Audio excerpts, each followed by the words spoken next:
अस्सलाम वालेकुम dear viewers, मैं हूं अशफाक चिश्ती और अभी हम डिस्कस करेंगे एजुकेशनल टेस्टिंग एंड मेजरमेंट। तो इस वीडियो के अंदर हम पूरा सब्जेक्ट डिस्कस करेंगे। तो सबसे पहले इसमें डिस्कस करते हैं test. What is test? Test is a set of questions required to answer orally or written. It is used an instrument. It is used as an instrument to measure sample of behavior. It is used first in testing. कि एक सवालात पर मुश्तमिल जो है एक ज़ख़ीरा है, मजमूआ है, जिसकी मदद से हम जो है बच्चों की जो है छानबीन करते हैं, तो ये कहलाता है टेस्ट। इसके बाद है मेजरमेंट। मेजरमेंट क्या है? मेजरमेंट मीन्स द क्वांटिफिकेशन और scoring of the test. It is the second step कि उस टेस्ट को नंबरिकल फॉर्म के अंदर जब हम मेजर करते हैं नंबरों की शक्ल में, तो वो क्या कहलाता है? मेजरमेंट कहलाता है। असेसमेंट नेक्स्ट है। तो असेसमेंट क्या है? It is the interpretation of the measurement data. It is the third step कि ये जो है डेटे को उसकी तशरीह करने के लिए कि जो फॉर एग्ज़ाम्पल कि उस बच्चे ने 80 आउट ऑफ 100 लिए हैं, तो वो क्या हैं कि उसको इंटरप्रेट करना है कि ये क्या है, तो वो क्या आएगा कि ए ग्रेड आएगा या ए प्लस आएगा, तो इस हिसाब से उसकी तशरीह करना, वजाहत करना कि आया कि गुड है या बेस्ट है या बेटर है। तो ये मालूमात जो है ये असेसमेंट के अंदर दी जाती हैं। तो लास्ट वन जो टर्म है वो है evaluation. It is the value judgement of the student performance based on the measurement and assessment. It is the last step and the broadest term कि ये सबसे बड़ी टर्म है और इसके अंदर जो है सब जो है टेस्ट, मेजरमेंट और असेसमेंट सभी आती हैं। लेकिन ये एंड पे जो है वैल्यू जजमेंट है, जो स्कोर हासिल हुआ, फिर उसकी जो है गुड बैड बेटर बेस्ट वाली बात तय करने के बाद कि ये किस लेवल पे फॉल कर रहा है, तो उसकी फिर वैल्यू जजमेंट करना और इसके लिए नेक्स्ट जो है सजेशन भी देना, ये सारा क्या है? ये एवेलुएशन के आता है, के अंदर आता है। और एवेलुएशन जो है सबसे बड़ी टर्म है और जो एंड पे आखिर पे इस्तेमाल होती है, जो असेसमेंट की भी मज़ीद वजाहत करती है। तो इसके बाद हम डिस्कस करते हैं types of test by method. अगर मेथड की बात की जाए टेस्ट की, तो इसमें एक आता है रिटन टेस्ट कि जो लिखने की शक्ल में होता है। नंबर 2 होता है ओरल टेस्ट, जो ज़ुबानी टेस्ट लिया जाता है। नंबर 3 हो सकता है परफॉर्मेंस या प्रैक्टिकल टेस्ट होता है कि अमली शक्ल में जो है टेस्ट लिया जाना। और नंबर 4 है कंप्यूटर अडाप्टिव टेस्ट कि कंप्यूटर की मदद से जो है टेस्ट लिया जाता है। Written test, oral test, performance test या प्रैक्टिकल और कंप्यूटर अडाप्टिव टेस्ट। इसके बाद है नेक्स्ट हमारे पास types of test by purpose, मकसद के लिहाज से जो है टेस्ट की कितनी इकसाम है। तो उसमें एक स्टैंडर्डाइज टेस्ट है जो मेयारी टेस्ट होता है, जिसको एक्सपर्ट्स बनाते हैं। और दूसरा नंबर पे है नॉन स्टैंडर्डाइज टेस्ट, जिसको हम टीचर में टेस्ट करते हैं, जिसको एक क्लास टीचर बनाता है। इसमें फ़र्क क्या है कि स्टैंडर्डाइज टेस्ट जो है जस्ट जो है स्टैंडर्डाइज जो है वो एक्सपर्ट्स बनाते हैं और उनका जो है स्पेशल एरियाज़ के अंदर जो है एक्सपर्टीज़ होती हैं, महारतें होती हैं, इस वजह से वो उसको तैयार करते हैं और ये टेबल ऑफ स्पेसिफिकेशन को फॉलो करते हुए म्यार के साथ बनाया जाता है। जबकि दूसरी तरफ जो टीचर में टेस्ट है वो एक क्लास टीचर जो है उसको बनाता है। तो ये इसका जो स्टैंडर्ड टेस्ट जो है स्टैंडर्डाइज टेस्ट, उसका स्कोप ज़रा हाई लेवल का है और टीचर में टेस्ट जो है ये इसका स्टैंडर्ड लो लेवल का है। नेक्स्ट इसके बाद है types of test on the basis of ease of scoring और क्वान्टिफिकेशन। ईज़ ऑफ स्कोरिंग के लिहाज से अगर उसकी तकसीम की जाए तो उसकी जो है टाइप्स, वो एक है ऑब्जेक्टिव टेस्ट और दूसरा है हमारे पास सब्जेक्टिव टेस्ट। ऑब्जेक्टिव टेस्ट में आगे फिर उसकी सब कैटेगरीज़ हैं। इसके अंदर सप्लाई टाइप टेस्ट होता है, सिलेक्शन टाइप टेस्ट होते हैं, फिर टाइप्स ऑफ मैचिंग टेस्ट होते हैं कि मैचिंग टाइप टेस्ट होते हैं, जिसमें यानी कि ना हमने शॉर्ट क्वेश्चन या MCQs टाइप टेस्ट होते हैं। तो ये सारे क्या होते हैं? छोटे लेवल के टेस्ट होते हैं। इनके इसमें जो है लिखना नहीं होता, जो है उसमें जो है सिलेक्शन दी होती है, उसके अंदर MCQs को टिक करना होता है या ट्रू फॉल्स होते हैं या कि एक खाली जगह फिल करनी होती है, सप्लाई टाइप टेस्ट, या कि मैचिंग होती है, कॉलम मैचिंग होती है। तो ये ऑब्जेक्टिव टाइप टेस्ट होता है। दूसरी तरफ जो है सब्जेक्टिव टाइप टेस्ट जो होते हैं ना, उसमें लिखना होता है, लिख के जवाब देना होता है। और उसके आगे फिर 2 किस्में हैं। तो इस एक जो है वो है रिस्ट्रिक्टेड रिस्पॉन्स टेस्ट, दूसरा है extended response test. Restricted response test जो है इसका मतलब ये है कि आंसर जो है जो according to the wish of the examinee जो है एग्जामिनर, वो देना पड़ता है कि इसको 4 लाइनों में लिखना है या 3 लाइनों में लिखना है। और जबकि दूसरी तरफ जो एक्सटेंडेड रिस्पॉन्स है वो वसी करके वसअत के साथ तफसील के साथ लिखना होता है जवाब। उसमें जो है हदूदों का यूज़ नहीं होती, अपनी मर्ज़ी से जो है ज़्यादा से ज़्यादा लिखना होता है। तो वो होता है एक्सटेंडेड रिस्पॉन्स टेस्ट। इसके बाद है types of test based on interpretations of results. अगर रिज़ल्ट्स की बात की जाए तो इस हवाले से जो टेस्ट की जो एग्ज़ाम है वो 2 हैं। कौन कौन सी हैं? वो एक नॉर्म रेफरेंस टेस्ट होता है और दूसरा क्राइटेरियन रेफरेंस टेस्ट होता है। नॉर्म जो है नॉर्म रेफरेंस टेस्ट, ये जो है कंपैरिजन अमंग स्टूडेंट्स होता है कंपैरिजन अमंग जो है इंडिविजुअल्स होता है कि अफराद के दरमियान, स्टूडेंट के दरमियान आपस में मुकाबला जो है करना। जैसे कि पीपीएससी के एग्ज़ाम के अंदर जो है टॉप वाले जो हैं वो निकाल लिए जाते हैं इंटरव्यू के लिए, और इंटरव्यू के बाद जो है टॉप वाले जो होते हैं मेरिट के अंदर वो जो है सिलेक्शन के लिए निकाले जाते हैं। तो ये होता है नॉर्म रेफरेंस टेस्ट। इस तरह से क्राइटेरिया रेफरेंस टेस्ट जो है उसमें ये इस तरह का टेस्ट होता है जिसके अंदर एक क्राइटेरिया सेट किया जाता है। फॉर एग्जांपल कि 33 नंबरों वाला पास है, ये 40 नंबर लेने हैं इसको टारगेट को अचीव करने के लिए, तो ये होता है क्राइटेरिया रेफरेंस टेस्ट। इसके बाद क्वालिटीज़ ऑफ ए टेस्ट की बात करें तो उसमें टेस्ट, अच्छे टेस्ट की खूबी उसमें होती है कि वैलिडिटी होनी चाहिए, टेस्ट वैलिड होना चाहिए। इसके बाद रिलायबिलिटी होनी चाहिए कि जब भी टेस्ट लिया जाए रिजल्ट सेम आए। इसके अलावा डिफ्रेंशिएटेबिलिटी होनी चाहिए कि डिफ्रेंशिएट कर सके। डिफ्रेंशिएट उस वक्त करेगा जब उसमें ये सलाहियत होगी, तब जो है फिर जाके डिफ्रेंशिएटेबिलिटी उसमें आएगी। कि इसके बाद है ऑब्जेक्टिविटी, उसमें मकसदियत होनी चाहिए, जिस मकसद के लिए बनाया गया उस मकसद को पूरा करता हो। इसके बाद यूजेबिलिटी होनी चाहिए कि बनाने के दौरान जो है ज़्यादा जो है उसके अखराजात ना आएँ और वेस्ट ऑफ टाइम ना हो, और जब भी इस्तेमाल किया जाए तो वो मुकर्रर वक्त के अंदर जो है उसके टारगेट्स जो है वो अचीव कर सके। तो ये यूजेबिलिटी होती है। अब इसकी अगर हम वैलिडिटी और रिलायबिलिटी को फर्दर हम डिवाइड करेंगे तो इसमें जो है वैलिडिटी जो है इसमें फेस वैलिडिटी होती है और कंटेंट वैलिडिटी होती है। कंटेंट वैलिडिटी की जो मटेरियल है आया कि वो वैलिड है कि नहीं है, और कंस्ट्रक्ट वैलिडिटी की जो टेस्ट बनाया गया है थ्योरेटिकली जो है ठीक है कि नहीं है, कि किस हिसाब से बनाया जा रहा है। इसके अलावा जो नेक्स्ट इसके बाद एक प्रेडिक्टिव वैलिडिटी होती है कि जिसके लिए टेस्ट बनाया गया उसकी सही प्रेडिक्शन कर रहा है कि नहीं कर रहा। और कंकरेंट वैलिडिटी होती है कि टेस्ट जब सिमिलर रिज़ल्ट देता है जो है प्रीवियस टेस्ट के अगेंस्ट, उसको बोलते हैं कंकरेंट जो है वैलिडिटी। तो इसके बाद जो है नेक्स्ट जो है रिलायबिलिटी, अगर उसकी टाइप्स की बात करें कि टेस्ट जो है उसमें एक टेस्ट रीटेस्ट रिलायबिलिटी और पैरेलल फॉर्म या इक्विवेलेंट फॉर्म रिलायबिलिटी और स्प्लिट हाफ रिलायबिलिटी।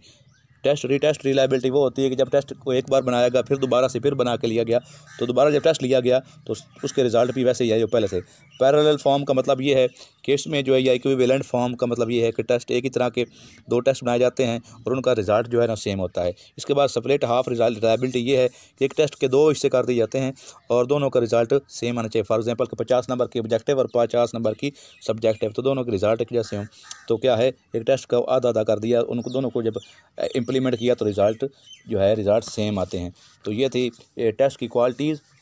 तो इसके बाद जो है steps of test construction. Step इसमें कौन कौन से होते हैं? डिटरमाइनिंग, पहले पर्पज़ होता है, पर्पज़ ऑफ द टेस्ट क्या है। फिर आइडेंटिफाइंग लर्निंग आउटकम्स हैं कि हमने आइडेंटिफाई करना होता है कि क्या इससे हमें मकसद दरकार हैं। इसके बाद फिर define learning outcomes in terms of specific observation behaviour, कि एक मखसूस बिहेवियर के तहत जो हमने अपने आउटकम सेट करने होते हैं।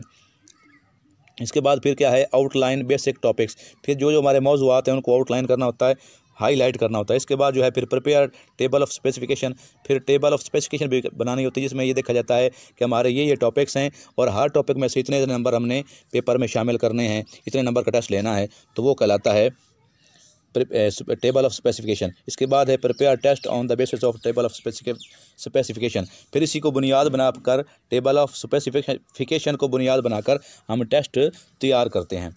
तो इसके बाद हम डिस्कस करते हैं टेबल ऑफ स्पेसिफिकेशन है क्या।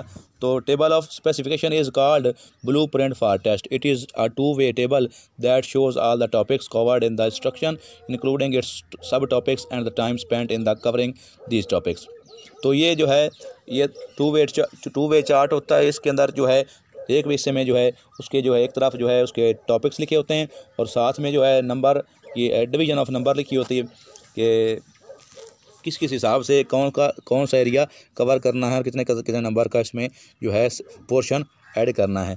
तो इनके फलां पोर्शन के कितने क्वेश्चन आएंगे और कितने नंबर के होंगे, तो ये इस हिसाब से टेबल ऑफ स्पेसिफिकेशन होता है। इसके बाद है types of evaluation.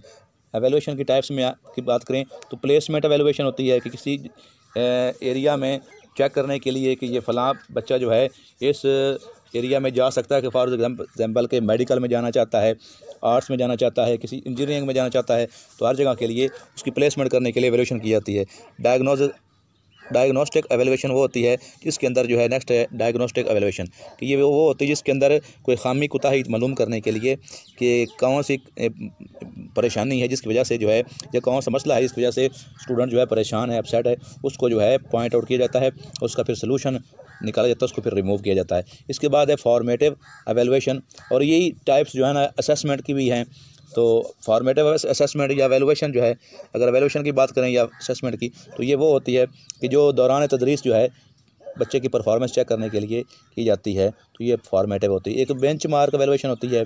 Bench mark वो होती है कि जब एक टॉपिक को पढ़ा लिया जाए, एक चैप्टर को पढ़ा लिया जाए और उस पर जो है उसी का फिर यूनिट का एक यूनिट या चैप्टर हो, उसको पढ़ाने के बाद फिर जब टेस्ट लिया जाता है तो उसको हम कहते हैं बेंच मार्क। इसके बाद समेटिव एवेलुएशन होती है। ये कौन सी होती है कि जब टिल द एंड या एंड ऑफ द ईयर जो है या study after completion of the course of study, जब हम मुकम्मल कोर्स करने के बाद एग्ज़ाम लेते हैं और उसको पास फेल करने का कंसेप्ट होता है, तो ये होती है समेटिव। इसके बाद जो है समेटिव एवेलुएशन इसको कहते हैं। तो यही टाइप्स जो है असेसमेंट की भी हैं।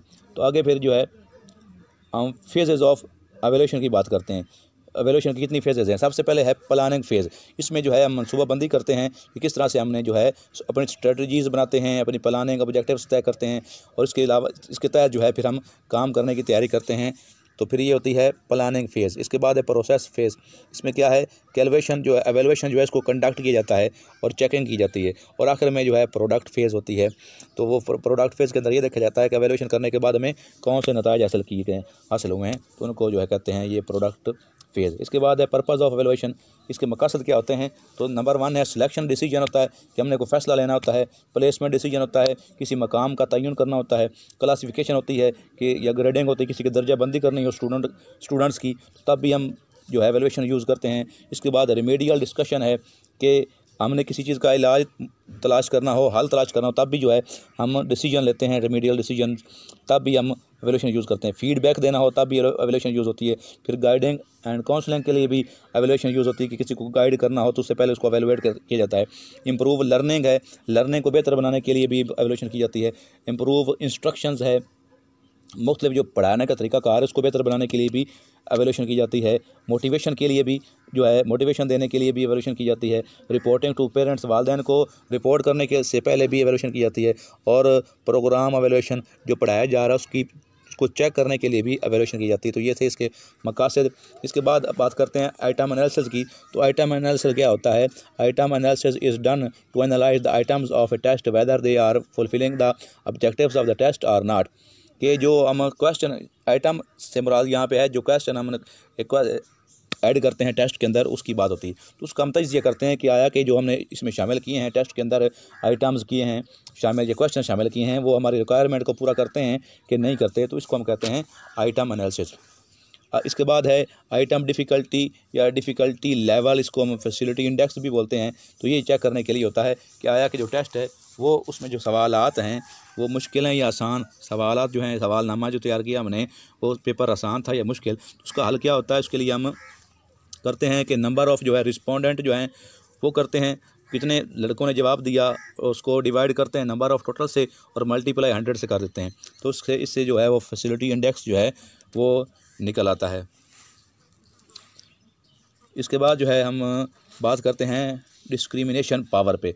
कोई तो ये क्या होती है कि ये बताना कि टेस्ट जो है किस लेवल का था, और इसको चेक करने के लिए हम लगाते हैं फार्मूला इक्वल डी, आगे फिर इक्वल जो है नंबर ऑफ़ हाईएस्ट अचीवर और minus number of lower achiever और डिवाइडेड बाय टोटल, जो है टोटल जितने स्टूडेंट अपीयर हुए कि जितने ने सबसे ज़्यादा नंबर लिए उनको कितने तादाद थी उनकी, और जितने ने कम नंबर लिए उनकी तादाद उसमें से माइनस कर दी जाती है और उसको टोटल पे जो है डिवाइड किया जाता है। तो इस तरह से ये डिस्क्रिमिनेशन पावर जो है जिसको डी से ज़ाहिर किया जाता है, तो ये निकल आती है।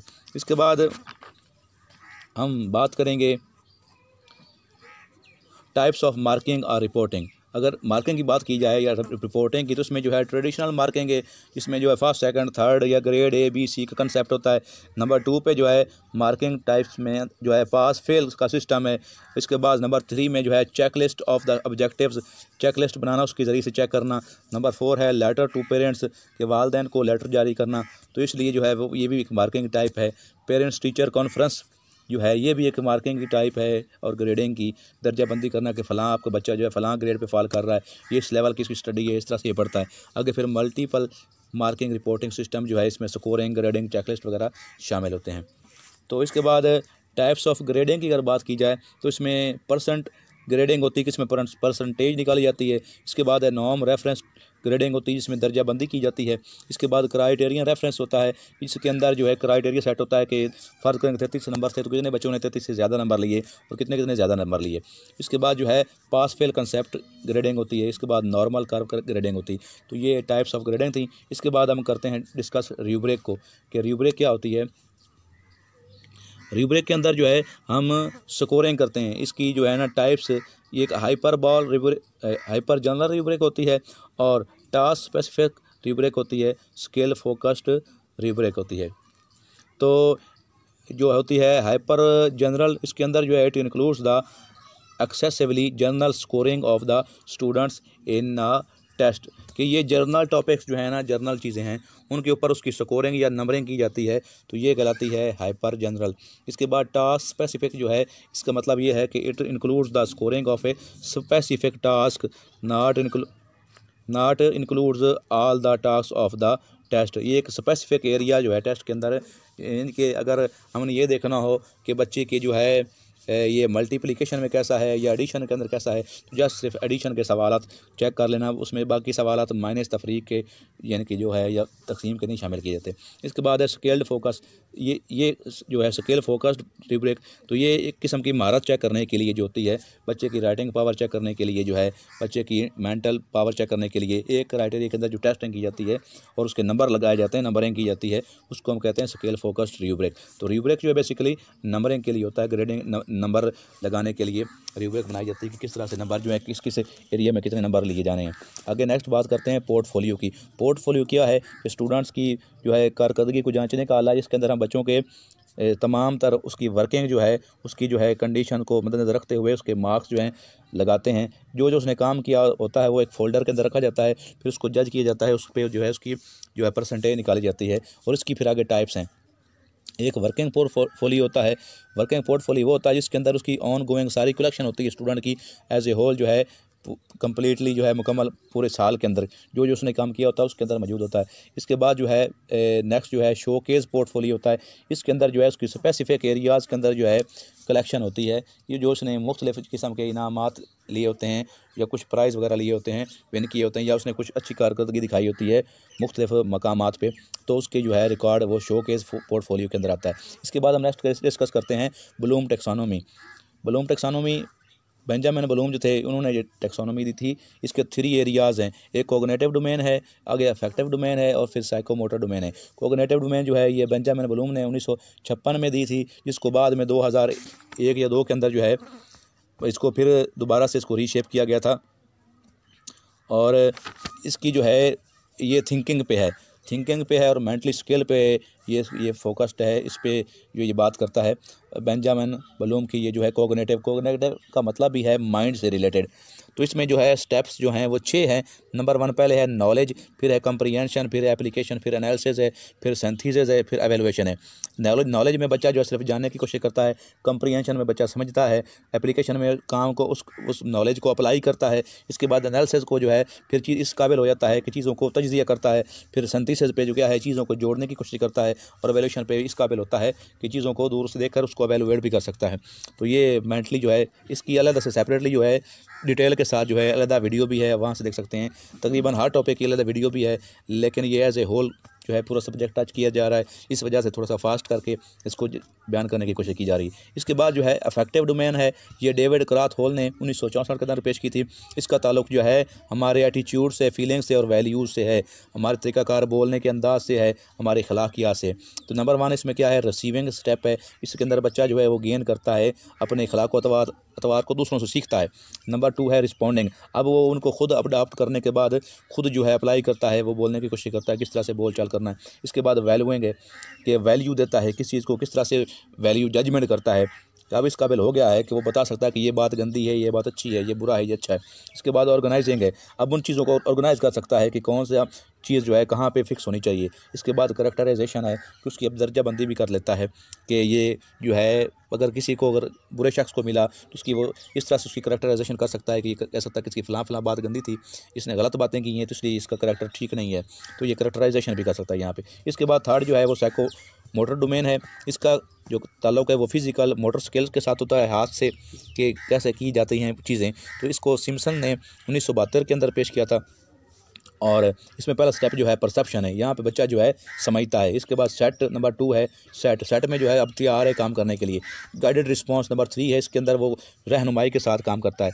नंबर 4 मैकेनिज़्म, अब वो काम में जो है तेज़ चलना शुरू हो गया, उसकी आदत बन गई है। नंबर 5 पे जो है कम्प्लेक्स और रिस्पॉन्स, अब जो क्या है कि उसमें पेचीदगी आनी शुरू हो गई। नंबर 6 में जो है अडाप्टेशन, वो दूसरों को काम लेकर उसको फिर तब्दील करता है। और नंबर 7 पे जो है वो है ओरिजिनेशन, कि आप अपनी तरफ से खुद चीज़ों को बनाता है, किसी की कॉपी नहीं करता। तो ये तो स्टेप अब इसको याद करने के लिए आप ये कह सकते हैं कि अगर आप इसको कैप से याद करें, CAP cap, C for cognitive domain और A फॉर अफेक्टिव डोमेन और P फॉर जो है साइकोमोटर डोमेन। और इसमें जो है पहली जो है डोमेन वो 1956 के अंदर है, और हर में जो आगे 8 जमा करते जाए तो फिर आगे इनके 56 में 8 जमा की तो 1964, तो वो दूसरी इफेक्टिव डोमेन आ गई, फिर उसमें 8 और जमा करते तो 1972, और वो साइकोमोटर डोमेन है। इसके बाद जो है नेक्स्ट हम बात करते हैं कि इसकी रिवीजन की, जब रिवाइज इसको किया गया तो 2001 के अंदर इसको दोबारा से रिवाइज़ किया गया, और इसको डेविड क्राथ हॉल ने और लॉरेन एंडरसन ने इसको रिवाइज़ किया था। और इसमें जो है इसमें चेंजिंग क्या आई थी कि जो पहला स्टेप था नॉलेज का, उन्होंने इनको रिमेंबर कर दिया, कंप्रीहेंशन को जो है अंडरस्टैंड कर दिया, और एप्लीकेशन को उन्होंने अप्लाई कर दिया, एनालिसिस को उन्होंने एनालाइज कर दिया, और सिंथेसिस को एवेलुएट कर दिया, और एवेलुएशन को क्रिएट कर दिया। यानी कि पहले ये नॉलेज यानी कि जो थी नाउन फॉर्म में थी, अब इनको एक तो वर्ब कर दिया, और 2 आखिरी स्टेप जो है उनको आपस में जो है इंटरचेंज कर दिया, उनकी रिप्लेसमेंट कर दी। तो इस तरह से दोबारा से 2001 में इसकी तब्दीली हुई थी। इसके बाद हम बात करते हैं सोलो टैक्सोनॉमी की। सोलो टैक्सोनॉमी जो है इसको बिग्स एंड कूलिज ने 1982 के अंदर पेश किया था। सोलो का मतलब है structures of observed learning outcomes. Structure, S for structure, O for observed, L for learning और O for outcomes. Structure of observed learning outcomes. अब इसके जो हैं लेवल्स 2 हैं और स्टेजेस इसकी 5 हैं। लेवल 1 जो है उसके अंदर जो स्टेज है उसको, इनके जो 2 लेवल है इसमें जो है एक सरफेस लेवल है और एक डीप लेवल है। सरफेस लेवल के अंदर जो है वो 3 स्टेजेस हैं और डीप लेवल के अंदर 2 स्टेजेस हैं। अब सरफेस लेवल के अंदर जो पहली स्टेज है वो है प्री स्ट्रक्चरल। अब यहाँ पे बच्चा किसी चीज़ के बारे में कुछ नहीं जानता होता, ना को वो किसी चीज़ को आपस में जोड़ सकता है, ना ताल्लुक़ बना सकता है, इसको कुछ पता नहीं होता, ये प्री स्ट्रक्चरल है। अब नंबर 2 जो है स्टेज वो है यूनि स्ट्रक्चरल। अब यहाँ पे जो है बच्चा एक चीज़ के बारे में जानता होता है, एक से ज़्यादा के बारे में उसको कुछ नहीं पता होता। नंबर 3 स्टेज उसकी जो है वो मल्टी स्ट्रक्चरल है। यहाँ पे 2 या 2 से ज़्यादा चीज़ों को आपस में जोड़ सकता है या उनके बारे में उसको पता होता है। मिसाल के तौर पर अगर जमा और तफरीक के 2 सवाल इकट्ठे करने हैं तो वो कर सकता है यहाँ पे कुछ हद तक, कि पहले जमा करेगा फिर बाद में तफरीक। लेकिन यूनिट स्ट्रक्चर में सिर्फ वो जमा ही करेगा, तफरीक नहीं कर सकता, या एक डिजिट को कर लेगा, दूसरा डिजिट वो नहीं कर पाएगा। तो मल्टी में जो है वो अब एक से ज़्यादा जो है चीज़ों को कर सकता है। इसके बाद डीप लेवल है, इसमें जो है लेकिन मल्टी के अंदर जो चीज़ों को जोड़ नहीं सकता। इसके बाद जो है डीप लेवल्स में एक है रिलेशनल का क्या मतलब है कि चीज़ों का आपस में रब्त भी कायम कर लेता है। एक तो वो जोड़ता है, उसके बारे में जानता है, साथ में इनका रिलेशन भी बना सकता है, चीज़ों को जोड़ भी सकता है। इसके बाद है एक्सटेंडेड अब्स्ट्रैक्ट। एक्सटेंडेड अब्स्ट्रैक्ट के अंदर ये आखिरी डीप लेवल का आखिरी स्टेज है, 5th। इसके अंदर जो है वो तमाम जो है अब्स्ट्रैक्ट चीज़ों के बारे में भी जानता है, और तमाम जो है चीज़ें जो नज़र नहीं आती हैं उनके बारे में उनका जो है उनको परख सकता है। और यहाँ पे जो इसकी दर्जाबंदी बहुत ज़्यादा होती है, और वो अच्छे तरीके से चीज़ों को समझ सकता है, उसको बयान कर सकता है, और मुकम्मल उसका जो है अबूर होता है। आपस में उनको इंटरलिंक भी कर सकता है, उनको दोबारा से जो है जो उसको जो है एनालाइज भी कर सकता है, उसको सिंथेसाइज भी कर सकता है, दोबारा से जोड़ भी सकता है। तो इसी से इसके बाद जो है हम कुछ डिस्कस करते हैं कि ये ऑब्जेक्टिव्स, गोल्स और एम्स क्या होते हैं। ऑब्जेक्टिव्स जो होते हैं ये statements of short term students outcomes होते हैं, और ये जो है क्लास लेवल तक होते हैं। ऑब्जेक्टिव्स जो हैं ये लो लेवल के हैं। इसके बाद आते हैं गोल्स। गोल्स जो हैं ये statements of long term students outcomes होती हैं, और ये जो है आपके स्कूल लेवल तक होते हैं। और एम्स जो हैं ये आपके जो हैं ब्रॉडली टर्म है ये, और ये जो है इंटरनेशनल लेवल तक होते हैं, नेशनल लेवल तक होते हैं। तो इनको जो है ये गोल्स ऑब्जेक्टिव्स और ये एम्स थे। इस तरह से ये हमारा सब्जेक्ट जो है ये मुकम्मल हुआ। इसके बाद एक टर्म यूज़ होती है बैटरी। What is battery? तो ये कहते हैं कि a group of test or subjects administered to one person at a one time, कि एक टेस्ट का ग्रो है या सब सेट जो है उसके बनाए गए एक वक्त के अंदर एक शख्स के लिए जो तैयार किए जाते हैं उसको चेक करने के लिए, तो उसको हम बोलते हैं बैटरी टेस्ट, ए बैटरी कहते हैं। ठीक है। इसके बाद एक टर्म होती है एब्सोल्यूट ज़ीरो। तो ये क्या होती है? तो ये है absence of what is measured, कि जो चीज़ को चेक किया जा रहा है वो नहीं मौजूद होती वहाँ पे, वो मिस होती है, तो उसकी गैर मौजूदगी जो है, यानी कि ज़ीरो का मौजूद ना होना, ये क्या कहलाता है? एब्सोल्यूट ज़ीरो कहलाता है। तो इसके बाद IQ फार्मूला जो है जो दिया गया था, इसके जो है चेक करने का ये होता है mental age divided by chronical age और मल्टीप्लाई इसको करते हैं 100 से। तो ये इस तरह से जो है ये स्टर्न ने दिया था। तो इस तरह से यानी कि MA का मतलब है मेंटल एज और CA क्रोनोलॉजिकल एज, इसको डिवाइड करते हैं इससे और मल्टीप्लाई 100 से कर देते हैं, और 100 का एडिशन जो है बाद में टर्मन ने इसको इसमें ऐड किया था। इस तरह से ये जो है ये फार्मूला बना था। तो दोस्तों ये था एजुकेशनल जो मेजरमेंट एंड असेसमेंट का टॉपिक था। Educational testing, measurement and assessment का की पूरी बुक हमने डिस्कस कर लिया है। नेक्स्ट इंशाल्लाह ताला जो है हम रिसर्च मेथड को डिस्कस करेंगे, उसकी पूरी बुक करेंगे। इसी तरह से सारी किताबों को हम टच करेंगे। वीडियो देखने का बहुत शुक्रिया। अल्लाह हाफ़िज़। चैनल को सब्सक्राइब करना मत भूलिएगा। वीडियो को लाइक भी कीजिएगा और शेयर भी कीजिएगा। अल्लाह ताला आपका हामी नासिर हो। अल्लाह हाफ़िज़।